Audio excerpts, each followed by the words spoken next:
तन के गोले मन के काले, ऐ तन के गोरे मन के काले अंग्रेजों, तुम अगर हमारे भारत की महिला और हमारी बहनों के सर का सिंदूर छीनोगे, हम तुम्हारी गर्दनों को अलग कर देंगे। अंग्रेजों को ये जज्बा, आज लोग राष्ट्रीयता की बात करते हैं। आज राष्ट्र प्रेमी के नाम पर कुकर बेचे जा रहे हैं, साबुन बेचे जा रहे हैं, शरबत बेची जा रही है। एक साहब अपने घुटने का ऑपरेशन जर्मनी में करवाते हैं और पूरे देश को कहते हैं इसका मूत्र पी लो तो शुद्ध हो जाओगे। क्या भयंकर परिस्थिति, क्या विचित्र परिस्थिति, क्या हालात, क्या सूरत हाल है। ये कौन सी इंटरनल हिडन कॉन्स्पिरेसी चल रही है हमारे मुल्क में?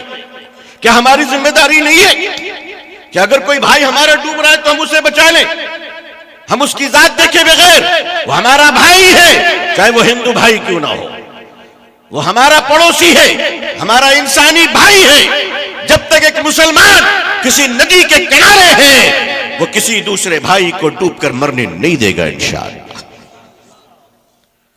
मगर असल तो मोहब्बत की जड़ में मट्ठा डालने का काम हमारे ही मीडिया वाले कर रहे हैं।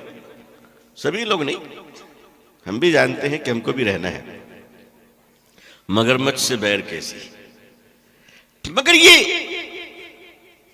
हमारे मीडिया भाइयों को भी सोचना चाहिए कि स्नो पाउडर क्रीम लगाकर आते हैं, इतने खूबसूरत लगते हैं एंकर साहब, अचानक भयंकर क्यों बन जाते हैं? वो एक साहब बैठे हुए हैं, वो टीवी पे जब आते कहते पूछता है भारत, उनको पता ही नहीं कि उन पर थूकता है भारत, पता ही नहीं बेचारे कौन सी दुनिया में रह रहे। काश के हमारे मीडिया भाई, हम ही नहीं कहते कि हमारा सपोर्ट करो, हम ही नहीं कहते। हम कहते अगर मुसलमान ने चोरी की है तो उसको चोर बताओ, मुसलमान मत बताओ। ऐसे नाम निकालोगे तो माफ करना, तुम्हारे घर की पूरी भेदी निकल जाएगी। हम तो चाहते ही है कि भारत में चोर की सजा हाथ काटने की शुरू हो जाए, लेकिन ये हमारे हाथ में नहीं है। हमारी सरकार चाहेगी तो कर सकती है, हमारी पार्लियामेंट चाहे तो कर सकती है कि भाई चोर की सजा हाथ काटना हो जाए। लेकिन मैं जानता हूं ये काम कभी नहीं होगा, क्योंकि ऐसा होने से खतरा है कि हमारा प्यारे मुल्क के आधे लोग कहीं लूले ना हो जाएं। मुझे इस बात का भी डर है। हम नहीं चाहते कि मंत्री जी लूले नजर आए, हम नहीं चाहते कि महामहिम, खैर ये ऊंची बातें होगी, मैं छोटा आदमी हूं, लेकिन एक देश के नागरिक होने की हैसियत से तो हमें कहनी चाहिए। इस मीडिया की भी जिम्मेदारी है कि अपने मुल्क को बचाए। ऐसा न करे कि अगर किसी मुल्क को तबाह किया लश्कर तैयबा ने, तो आप लश्कर मीडिया बनकर हमारे देश को तबाह न कीजिए। आइए इन चीजों को बुनियादी तौर पर समझना है। ये कैसी आजकल जर्नलिज्म हो रही है, कैसी पत्रकारिता हो रही है। एक शेर ने एक लड़की पे हमला किया। एक लड़का इमरान नामी, उसने जान पर खेलकर शेर से लड़ा और शेर के जबड़े को पकड़कर खींचा और लड़की को बचा लिया। ब्रेकिंग न्यूज टीवी पे चल रही है। वाह, एक भारत का लड़का नौजवान, क्या मसल पावर, एक बच्ची की जान बचाने के लिए शेर से लड़ गया। इस बहादुर को 100 सलाम। अचानक मालूम हुआ कि उस बहादुर का नाम इमरान है। स्क्रिप्ट चेंज होती है, ब्रेकिंग न्यूज बदला जाता है। कहा तो रुको रुको रुको रुको, इमरान का नहीं। फिर न्यूज क्या बनती है?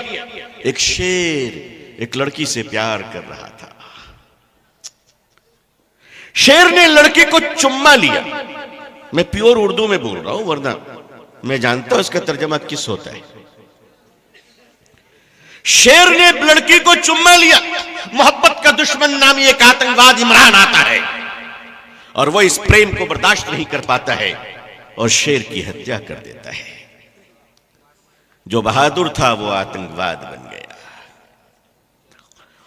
जिसने जान बेचकर जान को दांव में लगाकर और जान पर खेलकर किसी की जान बचाई, तुम सिर्फ इसलिए उससे नफरत करते हो कि उसका नाम मुसलमान है। तुम्हें पता नहीं है कि हम सिर्फ सड़क के किनारे पंक्चर नहीं बनाते, जब पाकिस्तान का पंचर खराब होता है तो सोफिया कुरैशी बहन जाकर उनका पंचर ठीक करके आ जाती है। इस मुल्क की तारीख को बदलने की कोशिश की जा रही है, इस मुल्क के इतिहास को बदला जा रहा है, इस मुल्क को पीछे अंधकार की तरफ ले जाया जा रहा है। और यह सिर्फ इसलिए किया जा रहा है कि वो जिसका कद छोटा है वो लाशों पे खड़ा होकर अपने कद को बड़ा करना चाहता है। वो सूखे पेड़ को काट दो तो जमानत नहीं मिलती, आदमी का मर्डर हो जाए तो गिरफ्तारी नहीं होती। ये कौन सी न्याय प्रणाली चल रही है? ये देश, इस मुल्क को आपको बचाना है। मैं हमेशा भारत के अपने भाइयों को, मुसलमानों को कहा करता हूं कि मेरे मुसलमान भाइयों, आपकी जिम्मेदारी है, आपकी जिम्मेदारी है। कोई अपनी जिम्मेदारी समझे ना समझे, लेकिन हमारी जिम्मेदारी यह है कि साइंस की जबान में अंधेरे का कोई वजूद नहीं होता। साइंस की लैंग्वेज में अंधेरा किसी शय का नाम नहीं है। अंधेरे के माने कुछ नहीं, अंधेरा नेगेटिव है, रोशनी पॉजिटिव है। अंधेरे का कोई वजूद नहीं, अंधेरे की कोई ताकत नहीं, अंधेरे की कोई हैसियत नहीं है, अंधेरे की कोई पर्सनालिटी नहीं है। इसीलिए बचपन से हमने सुना है कि लाइट आई तो अंधेरा, क्या सुना है भाई? बत्ती आ गई तो अंधेरा भाग गया। कभी हमने ये सुना कि अंधेरा आया तो बत्ती भाग गई? कभी सुना है आपने? कुरान करीम ने इसकी मंजर कशी की, जाल हक व ज़हक़ल बातिल इन्नल बातिल कान ज़हूक़ा। हक आया, बातिल गया। बेशक बातिल तो होता ही है जाने के लिए, बातिल का अपना कोई वजूद नहीं है। लोगों, अंधेरा, तारीकी कितनी गहरी क्यों ना हो, अंधेरा कितने गहरे क्यों ना हो, रात कितनी गहरी और शबाब में क्यों ना हो, उसका कोई वजूद नहीं। एक चिराग जलाओगे, अंधेरा दम तोड़ जाएगा। एक चिराग जलाओगे, अंधेरा दम तोड़ जाएगा। मेरे भाइयों, इसी तरह झूठ का नाम अंधेरा है। झूठ अंधेरा है। झूठ की अपनी कोई ताकत नहीं है, झूठ का अपना कोई वजूद नहीं है, झूठ के अंदर कोई स्ट्रेंथ और शक्ति नहीं पाई जाती। झूठ तारे अनकबूत की तरह है, मकड़ी के जाले की तरह है। जिस तरह अंधेरा, अंधेरे की अपनी कोई ताकत नहीं तो फिर अंधेरा कहते किसको है? अंधेरे की अपनी कोई ताकत नहीं तो फिर अंधेरा कहते किसको है? तारीकी का कोई वजूद नहीं तो फिर तारीकी कहते किसको है? डार्कनेस की कोई हैसियत नहीं तो डार्कनेस कहते किसको है? अंधकार की अगर कोई शक्ति नहीं तो अंधकार कहते किसको है? अजीजान मिल्लत, अंधेरा नाम है रोशनी की गैर मौजूदगी का, एब्सेंट ऑफ लाइट का। रोशनी की गैर मौजूदगी का नाम अंधेरा है। फिर झूठ ताकतवर है। क्यों ताकतवर है? इसलिए ताकतवर है कि सच की गैर मौजूदगी का नाम झूठ है। सच के लोग जितने कमजोर होंगे, झूठ के कैंसर पेशेंट उतने पहलवान बनते चले जाएंगे। गुंडों में, अत्याचारियों में, जालिमों में, बदमाशों में, राउडीज में इनकी कोई ताकत नहीं है, कोई ताकत नहीं। असल में शरीफ लोगों की खामोशी बदमाशों को ताकतवर बना देती है। ईमानदार लोगों की गैर मौजूदगी बेईमानों को अपनी मार्केट चलाने की परमिशन और इजाजत और लाइसेंस फराहम करती है। समाज के अच्छे लोगों की जिम्मेदारी है कि वो अपने तई, अपने हिस्से के चिराग को जलाएं। वो ये ना कहें कि मेरे ये करने से क्या होगा, वो ना कहें कि मेरे एक से क्या होगा। अजीजान मिल्लत, एक से क्या होगा मैं आपको बताना चाहता हूं। एक तरफ 99 लोग गलत हैं। कितने लोग गलत हैं? 99 लोग गलत एक तरफ खड़े हैं। एक आदमी सही अकेला खड़ा है, अकेला। 99 ज्यादा, एक ज्यादा है। ऑब्वियसली 99 ज्यादा है। अभी ये एक अकेला तन्हा आदमी कहे कि एक मेरे इधर रहने से क्या फर्क पड़ेगा? फर्क पड़ेगा। तुम जब तक इधर खड़े रहोगे वो 99 से 100 का हिंसा पूरा नहीं कर सकता, वो सेंचुरी नहीं बना सकता। उसको 100 और सेंचुरी बनाने के लिए तुम्हारी जरूरत है। तुम अकेले खड़े रहोगे, वो 99 होकर भी 100 नहीं हो पाएंगे। आप ये काम कर सकते हैं, आपकी ये ताकत है, आप तन्हा काफी है। अजीजान मिल्लत, खामोश दरिया में एक पत्थर मार कर तो देखो, उससे एक लहर जरूर पैदा होगी। ये अलग बात है कि वो लहर हमें नजर ना आए, मगर एक लहर पैदा तो जरूर होती है। अच्छे लोगों की अच्छाइयां कभी मिटती नहीं है, कभी नहीं मिटती है। अजीजान मिल्लत, मुसलमान अपनी खूबियों को छुपा कर रखा है, मुसलमान अपनी सलाहियतों को पीछे की तरफ ले जा रहा है। नहीं मेरी कौम के लोगों, तुम कल भी बहादुर थे, तुम आज भी बहादुर हो। देखो तुम्हें देने के लिए मेरे पास कुछ नहीं है सिवाय एक आईने के टुकड़े के। मैं वो आईने का टुकड़ा लेकर आया हूं तुम्हें यह बताने के लिए, ओ मेरी कौम के लोगों, अपनी शक्ल को आईने में देख लो। तुम खरगोश के बच्चे नहीं, तुम तो शेर की औलाद हो। तुम देखते क्यों नहीं हो अपने आप को? तुम देखते क्यों नहीं हो? मैं एक आदमी की बात कर रहा हूं, एक आदमी तन्हा काफी है पूरे जगत को रोशन करने के लिए। ऐ हुजूर सल्लल्लाहु अलैहि वसल्लम की प्यारी उम्मत के लोगों, मायूस मत होना, यह काम तुम्हारा नहीं है, यह काम तुम्हारा नहीं है। न तुम नफा के दीवाने हो, न नुकसान पर डरने और मरने वाले हो। याद रखो मुसलमानों, हुजूर सल्लल्लाहु अलैहि वसल्लम का इरशाद मुबारक है, जिस मुबारक इरशाद के तर्जमे का मफहूम यह है कि मुसलमानों को नफा हो तो भी फायदे में है, और अगर मुसलमान को नुकसान हो जाए तो भी वो फायदे में है। सहाबा ने अर्ज किया, या रसूलल्लाह सल्लल्लाहु अलैहि वसल्लम, प्रॉफिट में फायदा तो नजर आता है लेकिन लॉस में, नुकसान में फायदा कैसे है? मेरे आका सल्लल्लाहु अलैहि वसल्लम ने इरशाद फरमाया, सुनो मेरी कौम के बुजुर्ग और दोस्तों, नौजवानों, मेरी बहनों, कि मुसलमान को जब फायदा होता है तो मुसलमान अल्लाह का शुक्र अदा करता है, और जो लोग अल्लाह का शुक्र अदा करते हैं उनकी नेमतें अल्लाह बढ़ा दिया करता है, उनकी दौलत अल्लाह बढ़ा दिया करता है, उनकी रोजी अल्लाह बढ़ा दिया करता है, उनके घर में अल्लाह बरकतों का नुज़ूल फरमाता है। और जो नुकसान पर सब्र करे, अल्लाह फरमाते हैं, इन्नल्लाह मअस साबिरीन, सब्र करने वाले के साथ मैं खुद खड़ा हो जाता हूं। कौन खड़ा हो जाता है? अगर आज ट्रंप साहब फोन करके कह दे, आई एम विथ यू, मालूम है रात भर बगैर कंबल के सर्दी में दौड़ रहा है। वो बोला है जो बेचारा खुद सुबह तक भूल जाता है। भाई भूलता है कि नहीं भूलता? चाचा ट्रंप को पहचानते कि नहीं पहचानते? हमारे वाले से बड़ी गहरी दोस्ती थी, पता नहीं आजकल क्यों सौतन की तरह घूम रहे हैं। खुदा जाने क्या हो गया अचानक, खुदा जाने क्या हो गया। अजीजान मिल्लत, मुसलमान नुकसान में भी नहीं घबराता, नुकसान में सब्र करता है, और सब्र करने पर अल्लाह अजर देते हैं। तो मुसलमानों, पहली बात, जो पहला फार्मूला और पहली लॉजिक है वो याद रख लीजिए, ना हम नफा के बंदे हैं न नुकसान के बंदे हैं। हम नफा के बंदे नहीं हैं, हम नाफे के बंदे हैं। किसके बंदे हैं भाइयों? नाफे कौन है? नाफे अल्लाह का नाम है, और इसका माना है ये जो नफा पहुंचाने वाला है, नफा देने वाली जात अल्लाह की है।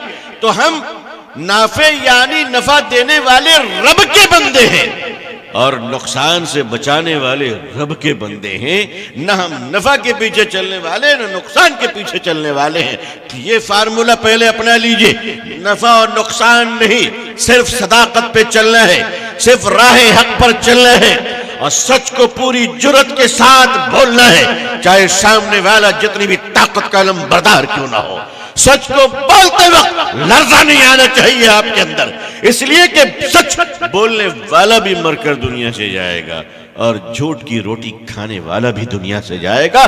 फर्क इतना होगा, एक का कफन चमक रहा होगा और दूसरे के कफन से बदबू आ रही होगी। हुजूर सल्लल्लाहु अलैहि वसल्लम ने मुसलमानों का डिफिनेशन बयान फरमा दिया।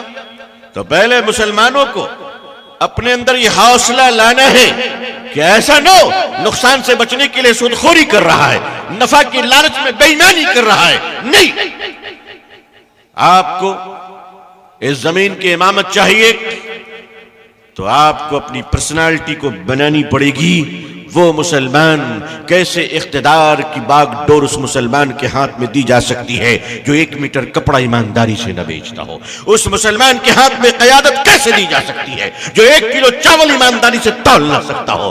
उस मुसलमानों के हाथ में बागडोर कैसे दी जा सकती है जो इदारे और मस्जिदों को भी ईमानदारी से न चला सकता हो। अजीजान मिल्लत, दुश्मन हमारा जमाना नहीं है, माफ कीजिएगा, हमने खुद से अपनी दुश्मनी कर रखी है। आज किस तरह से उम्मत की अमानतों को बर्बाद किया जा रहा है, उम्मत की अमानतों को तबाह किया जा रहा है। मुसलमानों, तुम अपने फेल में, अपने कौल में अल्लाह के वो अजीम बंदे हो जो तुम्हारी पर्सनालिटी और तुम्हारे जिस्म को और तुम्हारे कैरेक्टर को और तुम्हारे अंदाज को देखकर लोग ईमान की तरफ खींचे चले आते हैं। मदीने मुनव्वरा में जो मार्केट हुआ करती थी उस जमाने में, दौर अव्वल में, इस्लामी जमाने में, तो मदीने मुनव्वरा में सड़क के 2 किनारे दुकानें हैं। इस किनारे भी मोदी खाना है, उस किनारे भी मोदी खाना है, यानी ये भी आटा चावल दाल जौ बेच रहे हैं और इस तरफ भी दुकान वाले आटा चावल दाल बेच रहे हैं, जौ बेच रहे हैं। फर्क ये है, ये दुकान यहूदी भाई की है और वो दुकान मुसलमान भाई की है। शाम के वक्त में एक यहूदी कस्टमर आता है जौ खरीदने के लिए और वो मुसलमान की दुकान पर जाता है। जैसे आजकल हम लोग भी कहते हैं ना, ये मुसलमान की दुकान है मगर ये ईमानदार नहीं है। इससे बड़ी लानत और इससे बड़ी गाली क्या होगी? कोई मुसलमान हो और ईमानदार न हो, कोई मुसलमान हो और सच्चा न हो। मैं समझता हूं दुनिया में इससे बड़ी गाली और इससे बड़ी बदनामी एक मुसलमान की कुछ दूसरी नहीं हो सकती। मगर वो यहूदी मुसलमान सहाबी की दुकान में जाता है और कहता है, भाई शाम हो गई है, मुझे अपने बच्चों के लिए जौ चाहिए, फौरन मुझे जौ दे दो। वो मुसलमान सहाबी अपने कस्टमर को वेलकम करते हैं, मुस्कुरा कर कहते हैं, भाई आप कैसे हो? उन्होंने कहा, मैं बिल्कुल ठीक हूं, मुझे जल्दी दीजिए। सहाबी रसूल सल्लल्लाहु अलैहि वसल्लम फरमाया, ओ मेरे यहूदी भाई, सुबह से मेरी दुकान में कई कस्टमर आ चुके हैं और मैंने इतना सामान बेच लिया है कि शाम में मेरे बाल बच्चे पेट भरकर खा पी लेंगे, कोई दुश्वारी नहीं होगी। लेकिन मेरे सामने वाली जो दुकान है वो दुकान यहूदी की है। मैं देख रहा हूं कि सुबह से शाम तक उसकी दुकान में कोई कस्टमर, कोई ग्राहक नहीं आया है। अगर वो इसी हाल में दुकान बंद हो गई तो हो सकता है शाम में उसके बच्चों को फाका करनी पड़े। एक काम करो, तुम ये सौदा मेरी दुकान से नहीं उस यहूदी की दुकान से ले लो। वो यहूदी बड़ा मुतासिर होता है, यहूदी की दुकान में जाता है, सौदा लेता है, वाकया सुनाता है, दुकानदार दुकान को बंद करता है और कस्टमर और ग्राहक और दुकानदार दोनों मिलके मुसलमान की दुकान पर आते हैं। सहाबी फरमाते हैं, बताओ अब क्या लेने आए हो? वो यहूदी कहता है, जाओ उस दुकान से लिया हूं, ईमान तेरी दुकान से लेने आया हूं। तू बता, तुझे ये जज्बा ईमानी किसने अता फरमाई? मुसलमानों, तुम ये दिल तो तैयार कर लो, जो दुनिया तुम्हें नफरत से देख रही वो कल सलाम करेगी इंशाअल्लाह। पहले अपना दिल तो बड़ा कीजिए, अपनी जबान को तो दुरुस्त कर लीजिए। जो मुसलमान अपनी जबान से सिर्फ 2 ही काम करता है कि या तो गुटखा खाता है या गालियां देता है। भाई ये गुटखा से तौबा करोगे इंशाअल्लाह। इतना खूबसूरत चेहरा खा खा कर क्या बना लिया? अरे गुटखे के पैकेट पर देखो क्या बनने वाले हो, चेहरा पहले से मौजूद है। अगर वो चेहरा आदमी ठीक से देख ले तो 2 लुक़्मा खाना नहीं खा पाएगा। इतना गंदा चेहरा। अपने बीवी बाल बच्चों पे रहम करो भाई, अपने बीवी बाल बच्चों पे रहम करो। तुम्हारी बीवी का हक है तुम पर, तुम्हारे बच्चों का हक है तुम पर, तुम्हारे माँ बाप का हक है तुम पर, समाज का हक है तुम पर, देश का अधिकार है हम पर, उसका हक है। ये सिगरेट और बीड़ी और गुटखा खाकर अपने आप को क्यों तबाह कर रहे हो? तौबा करो मेरे भाइयों। चबाने का शौक है तो थोड़े दिन लौंग और इलायची चबा कर देख लो, अल्लाह ने चाहा तो इस बुरी आदत से छुटकारा मिलेगी। मगर ये वो बुरी आदत है और उतना ही पैसा निकालो और सदके के डब्बे में डालते चले जाओ ताकि हम भिखारी मुक्त समाज बनाकर जरूरतमंदों की मदद कर सके इंशाअल्लाह। हमारी कौम के लोगों, जुमा की नमाज पढ़ के निकलते 10-10 का नोट बांट देते हैं। हमने समझते कि सखावत का हमने बड़ा पहाड़ कायम कर लिया है। आपने सखावत कायम नहीं की है, आपने भिखारियों को प्रमोट किया है। इस्लाम में भीख मांगना हराम है, भिखारियों के लिए कोई जगह नहीं इस्लाम के अंदर। आज हमारे देश में सिख भाइयों के यहाँ आज एक भिखारी नहीं मिलते। हमारे मुल्क में मुसलमानों ने एक जमात है, बोहरा जमात, उन्होंने अपनी जमात में से सारे भिखारियों को खुशहाल बना दिया। उनके यहाँ कोई भिखारी नहीं। हमारे यहाँ मस्जिद बनती है तो भिखारी सबसे पहले पहुंचता है। आप दरगाहों पर चले जाइए तो भिखारियों की लाइन लगी रहती है। मेरी कौम के बुजुर्गों, अपने पैसों को बर्बाद मत करो। अपने घर में एक डब्बा रखो, तुम्हें डालना है तो उसमें डालो। अपने बच्चों को कहो इसमें डाले, अपनी बीवी से कहो इसमें डाले, रोजाना डालो, पैसे जमा हो जाए। खबर लो तुम्हारे रिश्तेदार में कोई बीमार तो नहीं है, नहीं है, चले जाओ सरकारी अस्पताल में और पैसे लेकर खड़े हो जाओ। सरकारी अस्पताल में गरीब आ रहे हैं, हिंदू भाई भी आ रहे हैं, मुसलमान भाई भी आ रहे हैं, जिनके पास दवाएं खरीदने को पैसे नहीं है, बेड लेने को पैसे नहीं है, जिनके पास अगर दवा खरीदते हैं तो नाश्ते के लिए और डबल रोटी और चाय के लिए पैसे नहीं है, उनको जाओ कुछ मदद कर तो आ जाओ। याद रखो कि इस दुनिया के सबसे खूबसूरत पौधे का नाम मोहब्बत है और मोहब्बत के पौधे जमीन पे नहीं, इंसान के दिलों में उगा करते हैं। मुसलमान जरा इसकी मेहनत तो कर ले इंशाअल्लाह। मुसलमान जरा इस तरफ तवज्जो तो दे दे। मेरे आका सल्लल्लाहु अलैहि वसल्लम ने मुसलमानों को रहमदिली की तालीम दी। क्या मुसलमानों तुम रहमदिल बन जाओ। आखिर तुमसे ऐसा कैसे होता है कि तुम खड़े और तुम्हारे सामने एक भूखा इंसान पड़ा हुआ है और तुम उसको देखकर बर्दाश्त करते हो। अपना दिल बड़ा करो। ये मुल्क तुम्हें आवाज दे रहा है, इस मुल्क की मिलावट तुम्हें पुकार रही है, खाने में मिलावट किए जा रहे हैं, ये मुल्क आवाज दे रहा है। ए मुसलमानों तुम कहां हो जो तुमने तो खाने से जहर को अलग किया था। हजरत उमर बिन अब्दुल अजीज रहमतुल्लाह अलैह के जमाने में जब ज़कात के पैसे इतने आ जाया करते थे कि आप परिंदों में गेहूं बांटा करते थे कि हमारी हुकूमत और सल्तनत में एक परिंदा भी भूखा न रह जाए, एक जानवर भी भूखा न रह जाए। तो मुसलमानों आवाज दिया जा रहा है, जरा इसकी परवाह तो कर लीजिए। हमारी मस्जिदों को आप खोल दीजिए, मस्जिद के दरवाजे इंसानियत की भलाई के लिए।